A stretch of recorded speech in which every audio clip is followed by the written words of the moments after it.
Shalom, and thank you for joining me today in our discussion about the Rosh Chodesh. The very first commandment given to the Hebrew nation as a whole was the concept of the Rosh Chodesh. As we read in Exodus 12, this Chodesh, this month, is to you the beginning of the Chodeshim, of the months. It is to you the first among the Chodeshim, among the months of the year, of the Shana. Now, Satan, in his efforts to seize Yahuwah's authority, has not only thought to change times and laws, he has done it.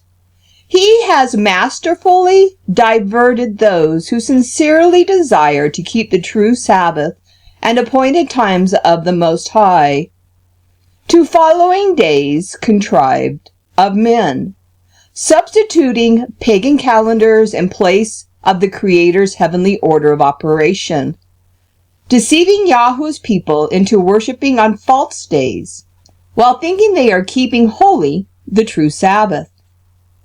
It is a diabolical deception.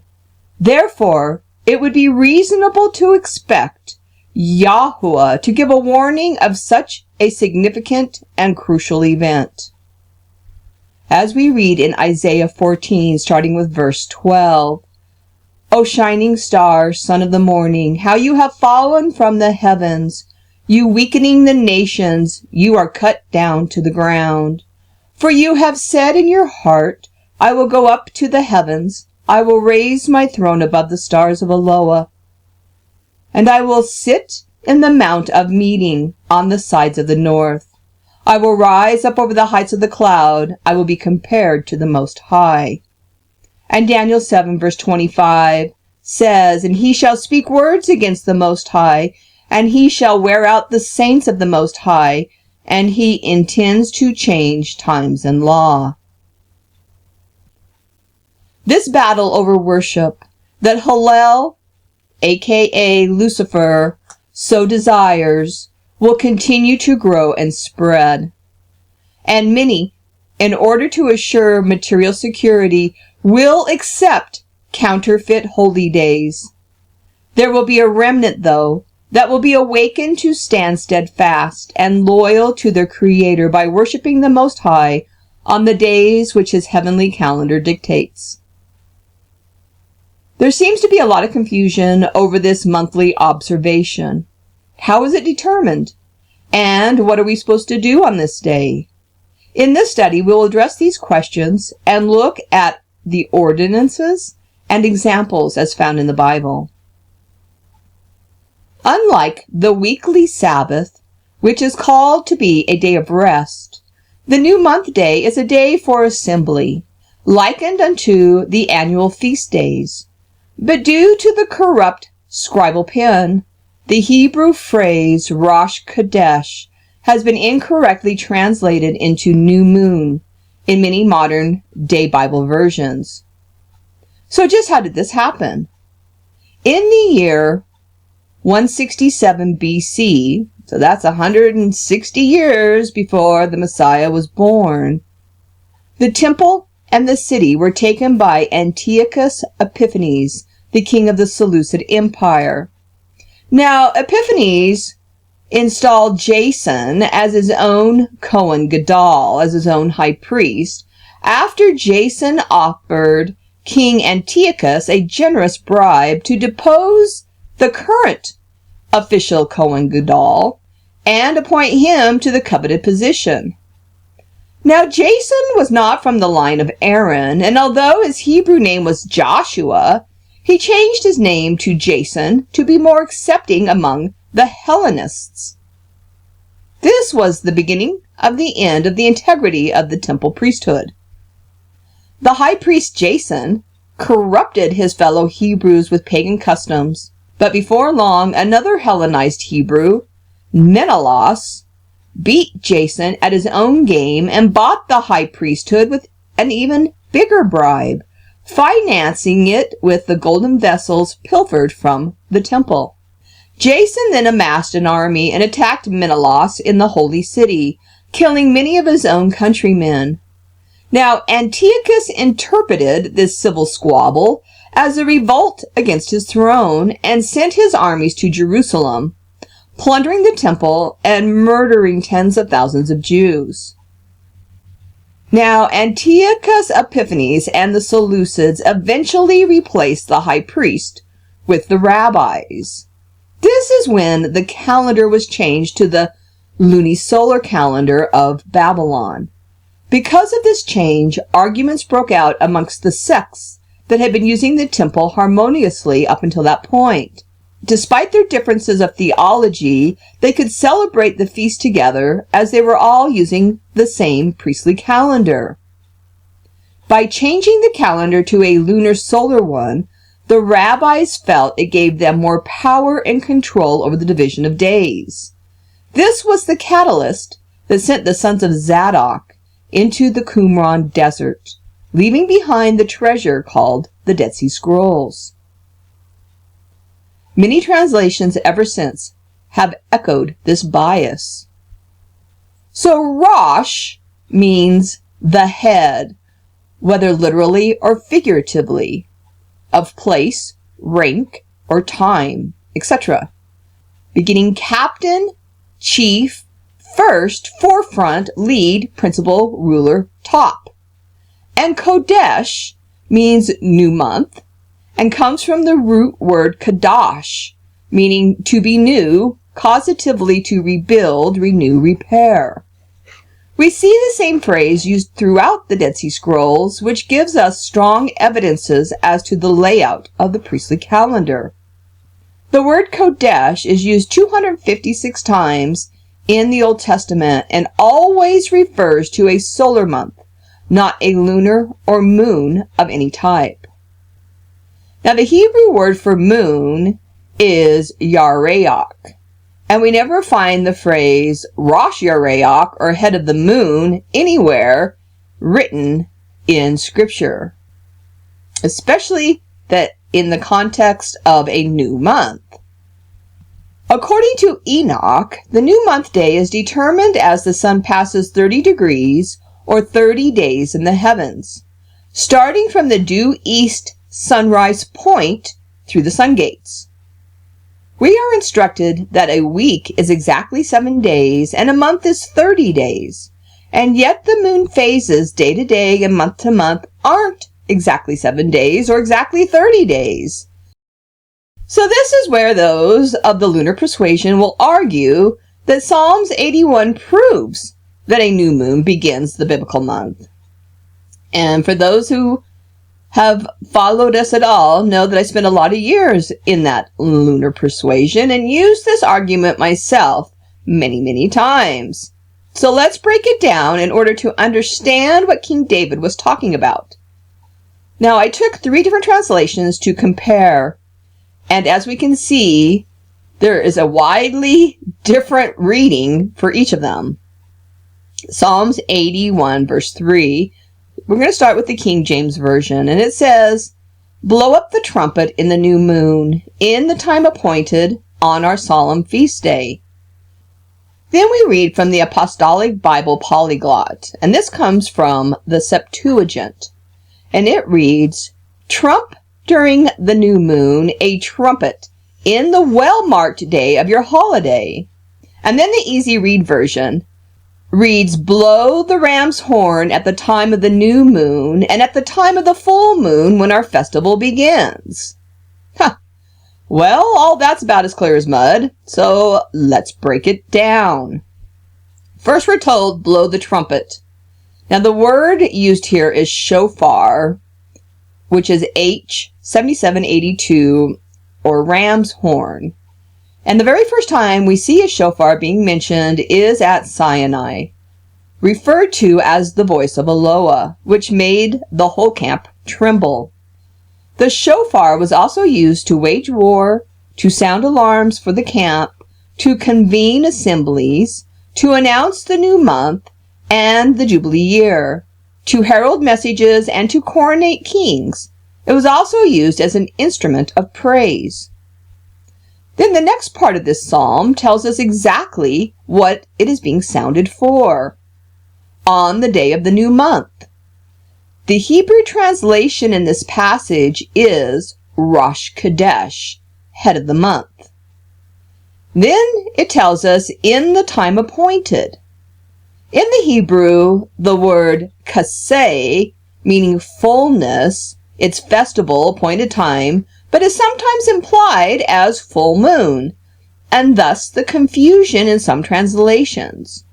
Now this is from the root word kasah, meaning properly to plump, fill up, clad, conceal, cover for protection, to cover over, spread over, or hide. And then it tells us on our solemn feast day.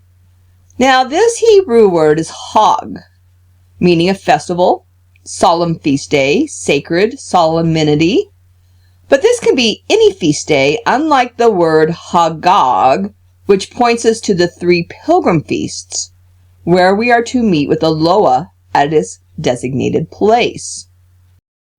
From the word origin and history for solemn, the definition is as read: performed with due religious ceremony or reverence, sacred, devoted to religious observances, also a vow, etc. So now that we have some keys to unlock what David is saying, let's put it all together. And therefore, Psalms 81:3 can read, blow the shofar in observance of the Rosh Chodesh, the new month, as its appointed time has reached its fullness, this important festival that covers over and protects. So the Rosh Chodesh covers and protects, and is looked upon as a type of atonement day, so that we can enter each new month cleansed with the blessings from the Most High. Despite the Rosh Chodesh being such an important day each month, it seems to be one of the least understood and observed of all of Yahweh's division of days. Also, what of Genesis 1:14 through 17, where it is assumed that the sun, along with the moon, determines certain appointed times or moedim because of the injected moon bias? So let's read Genesis 1:14. And Eloah said, let there be lights in the expanse of the heavens to divide between the day and the night, and let them be for signs, and for seasons, and for days, and for years. And let them be for lights in the expanse of the heavens, to give light upon the earth. And it was so. And Eloah made 2 great lights, the greater light to rule the day, and the smaller light to rule the night. He made the stars also. And Eloah set them in the expanse of the heavens, to give light upon the earth. Okay, so in verse 14 is where we get the real breakdown of the duty of the lights, where it says, let them be for signs and for seasons and for days and for years. So without getting into a huge side discussion as to how each light works to fulfill their assignments, I would direct anyone who is interested to look at any of our several studies on the luminaries and their duties. Particularly maybe the moon and the priestly order, or our series on the keys of the creation calendar. Both of those are great studies with information on how the lights were used for their assignments. So, to cut to the chase, if we are to put together the writings of the Bible, Enoch, Jubilees, and the Dead Sea Scrolls, we learn that the sun is for counting the Sabbath days and festal seasons, which is the annual feast days, and the moon is used by the priestly order to track the 3rd-year tithe, sabbatical, and jubilee years. These 2 are also highly ignored and not very well understood ordinances, observations that the Most High places much importance on, which can lead to death by not observing them. And the stars, as the leaders of time, according to Enoch, are the signs which mark their moedim, namely the ages.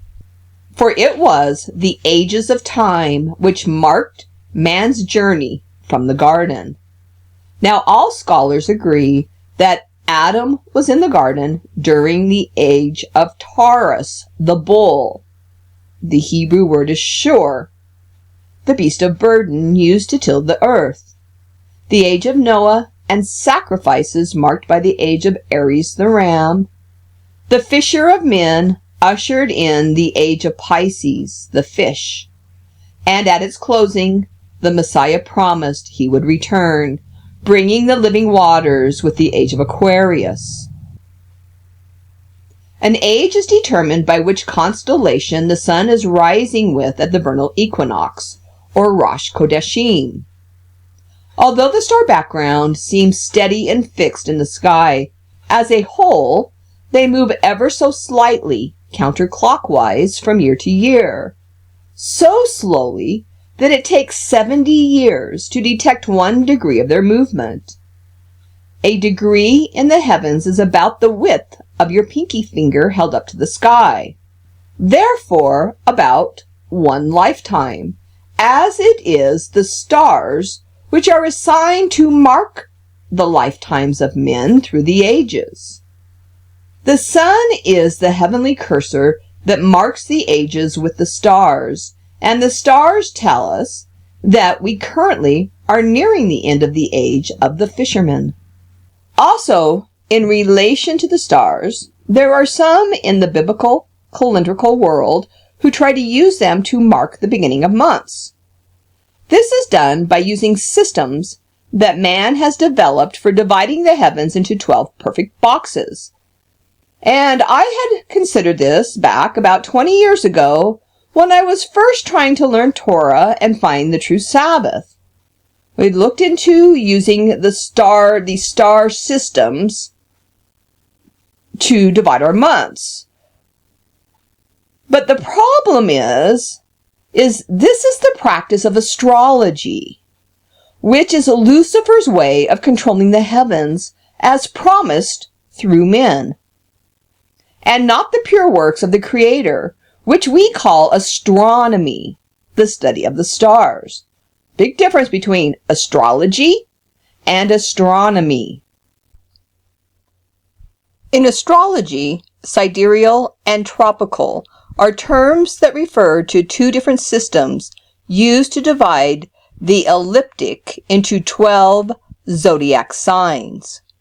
Each sign is divided into 30 degrees, making a total of 360 degrees, or a complete circle.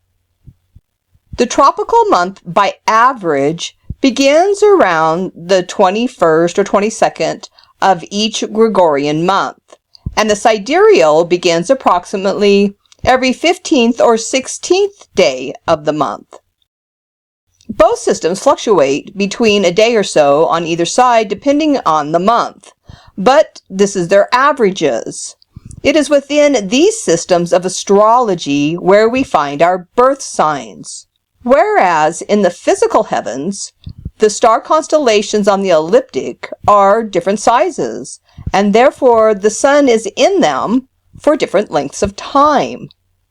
Because of this, the stars are not conducive for marking the months. If we're actually using the physical heavens to do this.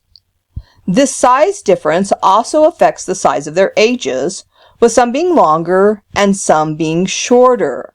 Now, an age is determined by taking the amount of days the sun is in that constellation, multiplying it by 70 years, or 1 degree of movement, and that will give us the years of the age.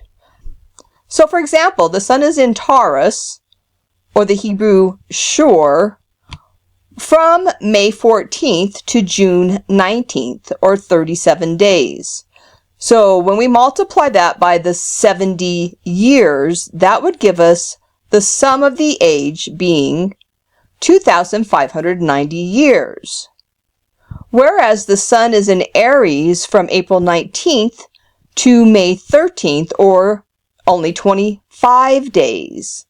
And its age would be 1,750 years. Then the sun is in Pisces from March 12th through April 18th, or 38 days, and its age is 2,660 years. Now, interestingly, if we look at the ages of Adam, So if Adam arrived on the scene in Taurus and will leave the scene at the end of Pisces, when the Messiah returns and brings in the millennium, so we have Taurus, Aries, and Pisces, the 3 ages of Adam. They total, surprisingly, exactly 7,000 years. This is why Lucifer is working so hard to confound the calendar and confuse the times, because his time is short. Hence, the heavenly calendar was set for the counting of the important holy days of the Most High. Nothing more or nothing less. Also notice that Genesis does not say that the luminaries were for weeks, months, or new moons. So why do we assume so? Because it goes back, of course, to the influence of Babylon and the changing of the calendar. Also, the lunar solar calendar of the rabbi requires a 13th month to be added in about every 3 years in order to keep the spring months in the spring. The problem is that Scripture does not support a 13th month, and neither does Enoch or the Dead Sea Scrolls. Additionally, the lunar months oscillate between 29 and 30 days. Again, this is not supported by Scripture or Enoch. And as mentioned, the moon is too irregular to precisely determine a 7-day week or a 30-day month. And yet, when her 3-year cycle, as found in the Dead Sea Scrolls, is used for the 3rd-year tithe, sabbatical, and jubilee tracking, she is quite precise. We cover this quite extensively in our study titled The Moon in the Priestly Order. It's one that I had mentioned earlier. Now, the importance of the Rosh Chodesh can also be found in the sacrifice requirements. This totally blew me away when I discovered this, because the sacrifices signify the rankings of importance to the Creator. The higher the importance, the more sacrifices it will have. So let's take a look at just how important the Rosh Chodesh is. 1 Chronicles 23:31 states, "And they were to offer all burnt sacrifices in the Sabbath, in the Rosh Chodesh, and on the set feasts, by number according to the order commanded to them, continually before Yahuwah." First, we can understand that the Rosh Chodesh is indeed an important set-aside time, as it has a special or additional Musaf offering. So this is a special offering aside from the daily offering. And only special days have these special offerings. So that's what we're going to take a look at. There are 3 classes of sacrifices. The first is the OL sacrifice, which is the continual burnt offering. And then the Tamid, or daily offering. So that would be the morning and evening oblation offerings that happen each day. That's the Tamid. And then the special or additional offering is the Musaf offering. So Yahuwah instructs Moshe in the offerings for the beginning of the months, the Rosh Chodeshim, or the New Year, and goes on to instruct that these sacrifices will be the same for all the heads of the months, for all the Rosh Chodesh. Let's go to Numbers 28, starting with verse 11. "And in the beginning of your months," so this is the Rosh Chodeshim, "you shall offer a burnt offering to Yahuwah, 2 young bulls and 1 ram, 7 lambs, of the first year without spot." Then verses 12 and 13 go on to talk about the oil and flour mixtures for the food offering with these animals.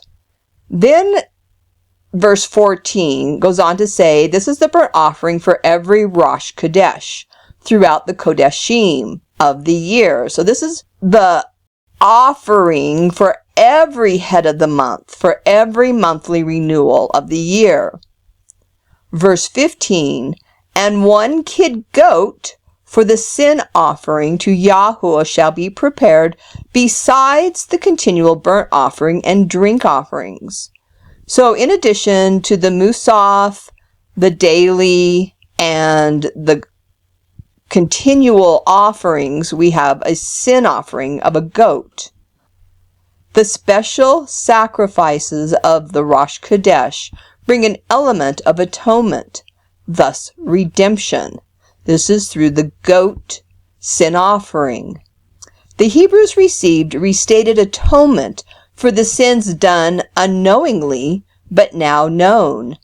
This is similar to the yearly atonement granted on Yom Kippur, for the sins done both unknowingly and knowingly. We're going to go to Leviticus 4, verse 22.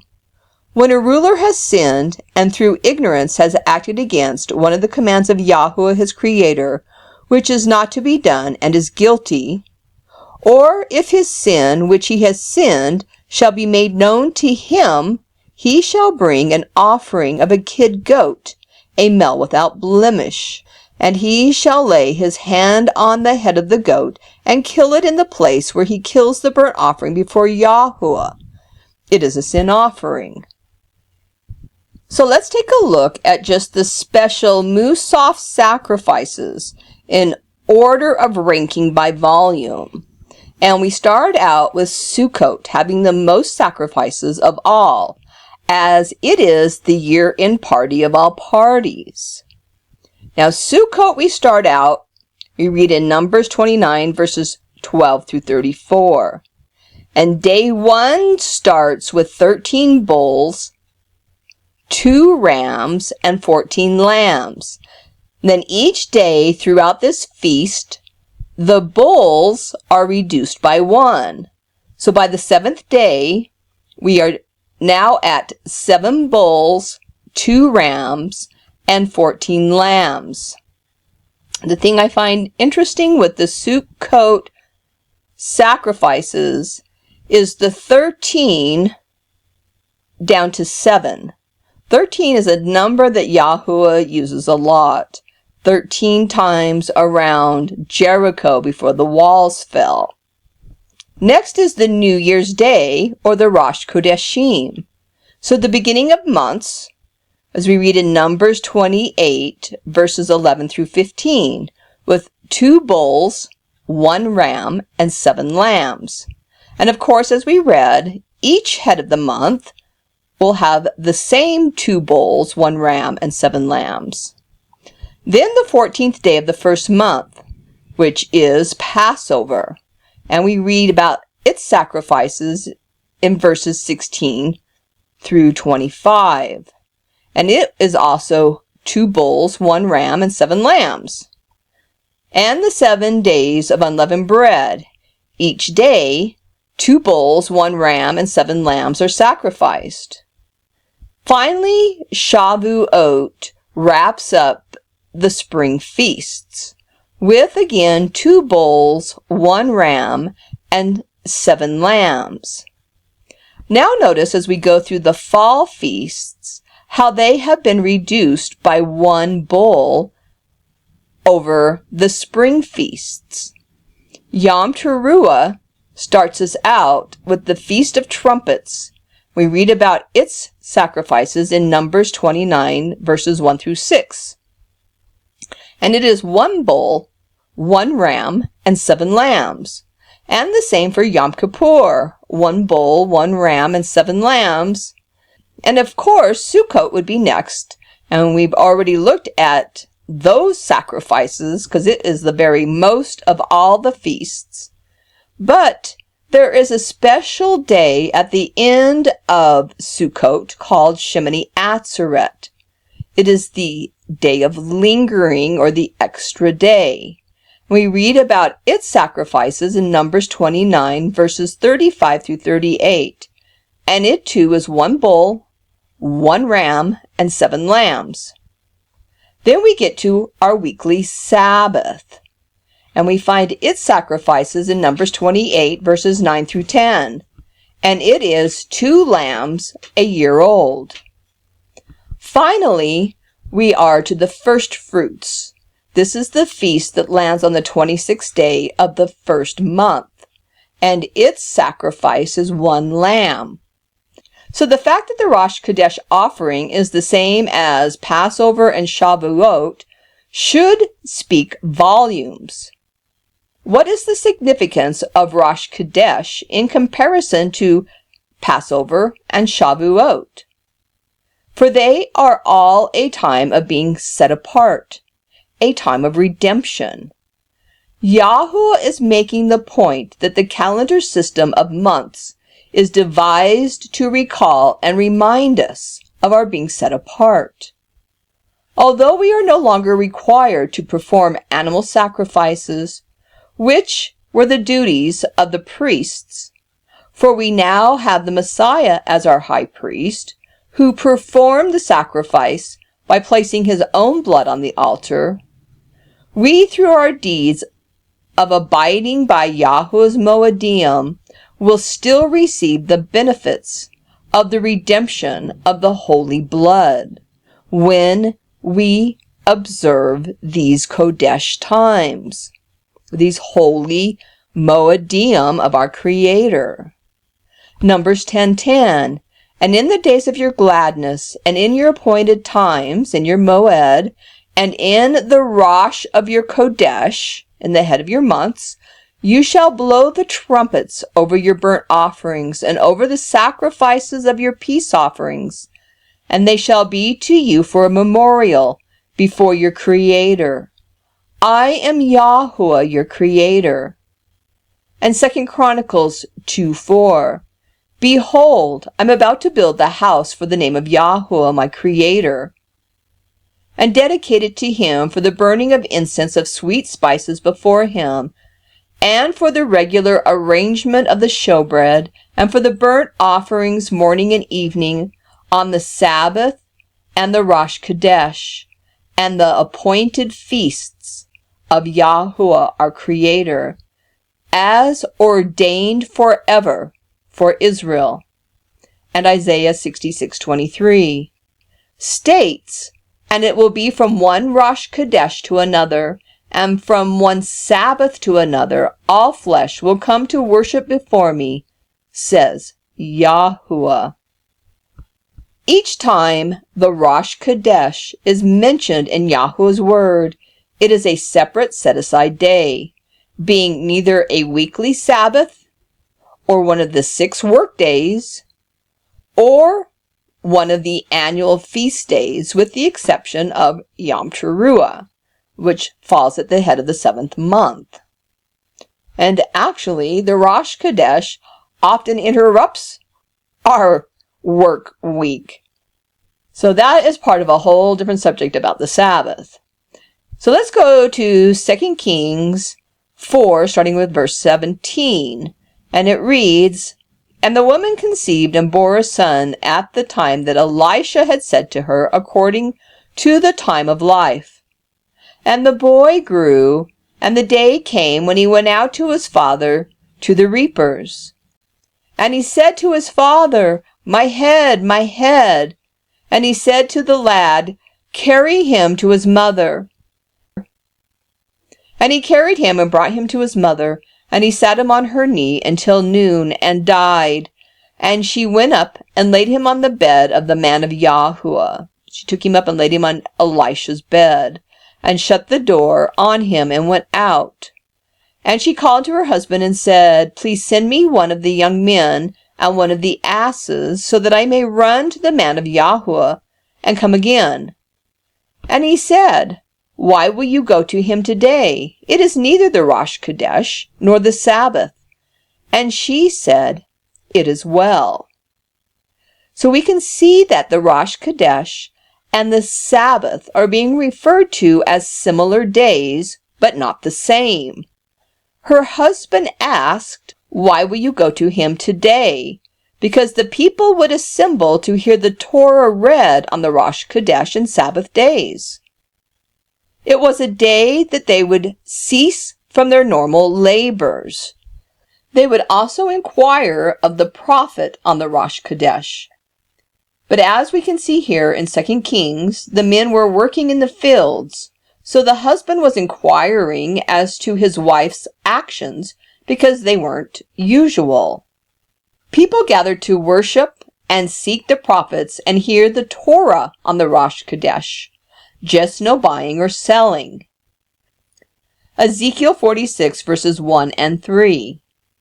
Thus says Yahuwah, the gate of the inner courtyard that looks towards the east shall be shut the 6 working days, but on the Sabbath it shall be opened, and on the day of the Rosh Chodesh it shall be opened. Likewise, the people of the land shall worship at the door of this gate before Yahuwah in the Sabbaths and in the Rosh Chodeshim, in the new months, so at the head of each month, and the Sabbaths, they're to come to the east gate to worship. Amos 8:5, saying, when will the Rosh Chodesh be gone, that we may sell our corn, and the Sabbath, that we may set forth wheat, making the ephah small and the shekel large, and falsifying the balances of deceit? So Amos instances the Rosh Chodesh and Sabbath because they were a regularly recurring hindrance to the greediness of the merchants. The psalmist said, when shall I come to appear before the presence of Yahuwah? Psalms 42:2.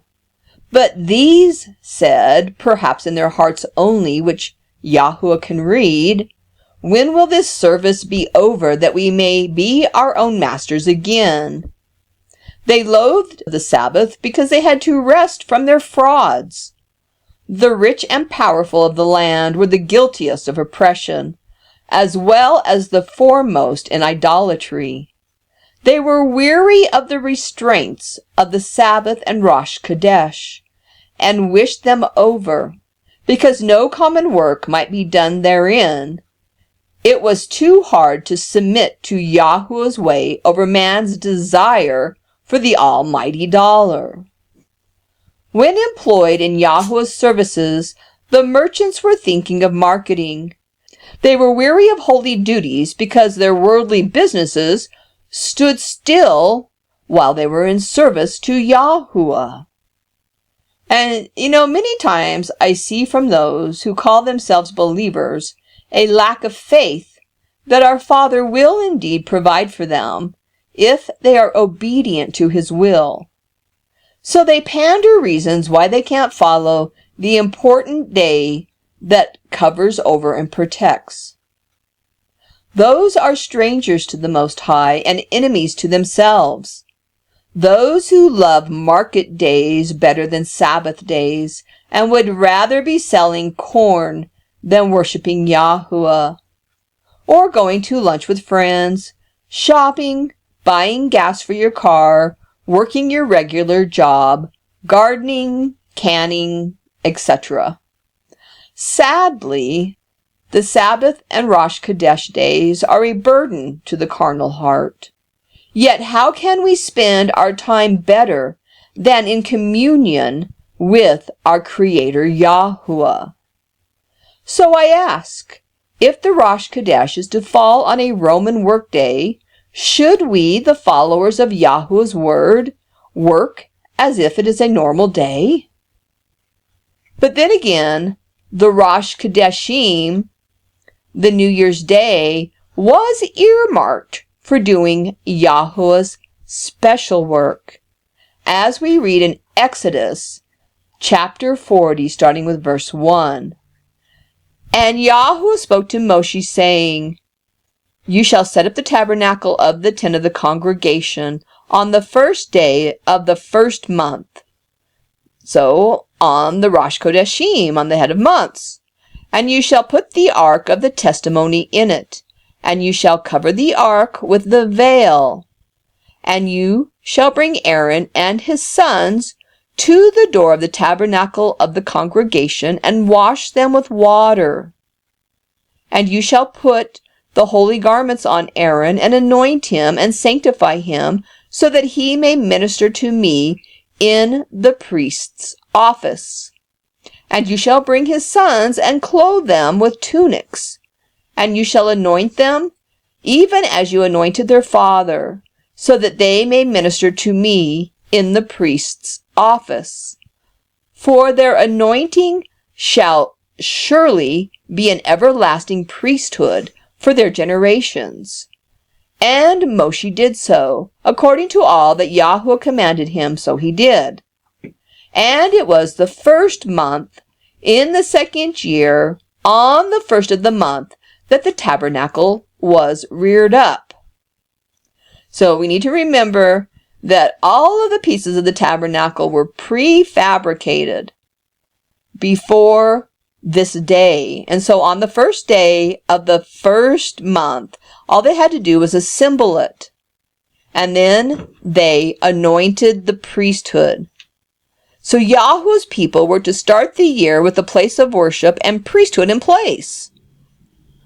Now, during the reign of King Hezekiah, on the Rosh Chodesh, on the New Year's Day, the Levites also sanctified the temple to cleanse it of the filth of Ahaz, allowing them once again to do the work of Yahuwah.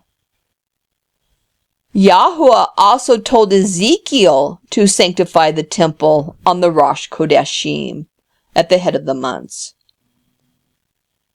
Numbers begins by stating that Yahuwah spoke to Moshe on the first day of the second month.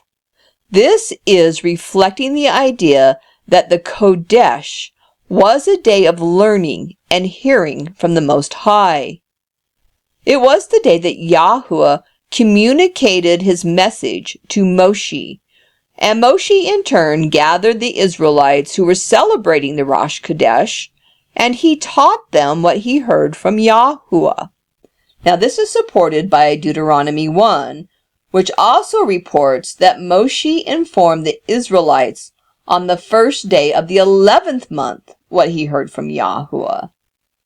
Deuteronomy 1 verse 3, and it happened in the 40th year on the 11th month of the first of the month, Moshe spoke to the sons of Israel according to all that Yahuwah had commanded him concerning them. Also, on 4 separate heads of the month, the word of Yahuwah came to the prophet Ezekiel. So we can see that many times it is at the first of the month that Yahuwah speaks to his people. And observing the Rosh Chodesh is so important to Yahuwah that Hosea warns that it will be taken away as one of the penalties for not obeying his word, for worshiping idols and relying on the beast system. Hosea chapter 2, starting with verse 1. Speak to your brethren, Ami. This means my people. And your sister, Ruhamah, which means being shown mercy. Plead with your mother, plead, for she is not my wife, and I am not her husband, and I will lift away her harlotry from in front of me, and her adultery from between her breasts. Verse 10, and now I will uncover her uncleanness before her lovers, and not one shall rescue her from out of my hand. Verse 11, and I will also cause all her joy to cease, her feast days, her Rosh Chodesh, and her Sabbaths, and all her appointed feasts. And I will destroy her vines and her fig trees, of which she has said, they are my rewards that my lovers have given me. And I will make them a forest, and the beast of the field shall eat them. Verse 13, and I will visit on her days of the Baals, in which she burned incense to them. And she adorned herself with nose rings and her jewels, and she went after her lovers and forgot me, says Yahuwah. Yahuwah proclaims that whoever forsakes the Creator for the world will be put to shame by the Creator before the world itself. When Yahuwah's people forsake him and worship on days that are not his appointed times, giving glory to false days of this world. When we celebrate Christmas or the day of the goddess Ishtar, Easter, or any that Yahuwah has forbidden or not sanctioned, we will be forsaken and cursed by the Creator. Yahuwah says, I will take away all your mirth, all your joy in your feasts. Amos 8:10. And I will turn your feast into mourning, and all your songs into weeping, and I will bring up sackcloth on all loins, and baldness on every head. And I will make it like the mourning of an only son, and the end of it like a bitter day. Now each time Israel was restored to the ways of Yahuwah, it always included observing the Sabbath, Rosh Chodesh, and the holy days as the Creator instructed. As we read in Ezra, chapter 3, starting with verse 1. And when the 7th month has come, and the children of Israel were in the cities, and the people gathered themselves together as one man to Jerusalem. Then stood up Jeshua, the son of Jozadak, and his brethren the priest, and Zerubbabel, the son of Shealtiel, and built the altar of the Eloah of Israel, to offer burnt offerings thereon, as it is written in the law of Moses, the man of Yahuwah. And they also kept the Feast of Tabernacles, as it is written, and offered the daily burnt offerings by number, according to the custom, as the duty of every day required. And afterward offered the continual burnt offering, both of the Rosh Chodesh and all the moed of Yahuwah that were consecrated, and every one that willingly offered a freewill offering unto Yahuwah. And in the Brit Chadashah, or the New Testament, the apostolic believers who remained true to the word after the Messiah's death continued to honor the Sabbath and Rosh Chodesh days, as well as observe the feast days. Colossians 2 verse 16. Therefore do not let anyone judge you by what you eat or drink, or with regard to religious festivals, a Rosh Chodesh celebration, or a Sabbath day. Okay, so let's recap then what we have discussed here. First, the Rosh Chodesh is a set-aside day at the head of each month, which is determined by 30 degrees of movement of the sun, or simply every 31st sunrise counted from the due east sunrise in the spring. That is the start mark, the Rosh Chodeshim. Pretty simple to count sunrises. We don't have to look at what phase the moon is. We don't have to look at where the stars are. Those two systems are arbitrary. You can't argue a sunrise. We all can see a sunrise, but phases of the moon and positions of the star are arbitrary to who is viewing them. Now, I spent a lot of time in the lunar persuasion, and I went out month after month looking for the new moon. It's arbitrary, because we might see a 1% moon, but somebody a couple hundred miles away may not see it due to their atmospheric conditions until it's 3%. So this is why the Jews had to gather together their headship to determine when the new moon was. And they would have to discuss it. Well, they saw it here, and they saw this here, and who saw it first, and very arbitrary. The sun, it rises. We all see that. Count 30 days for each month.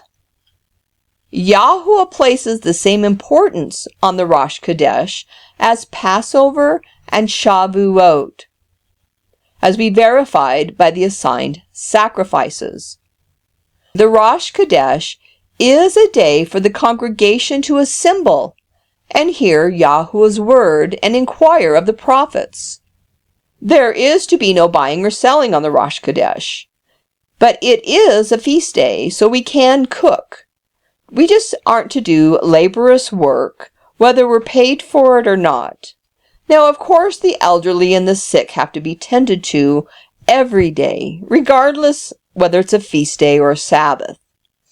So that is up and above what we're to do. But if it's something we get paid for or something we need to buy, we're not to do that on the Rosh Chodesh. And yet we can cook and do those things which we need to do in order to feed ourselves. The first Rosh Chodesh of the year was a time for erecting the tabernacle, restoring the temple, and ordaining the priests. So on the Rosh Chodeshim, the New Year day, was the day that we get prepared for the year. We make sure the headship is in place and everything's clean, and we welcome in the new year with cleanliness and restoration. Lastly, the Rosh Chodesh is a time to celebrate with our Creator, to enjoy His blessings and provision. It is a time of atonement so that we may begin anew each month with a renewed spirit.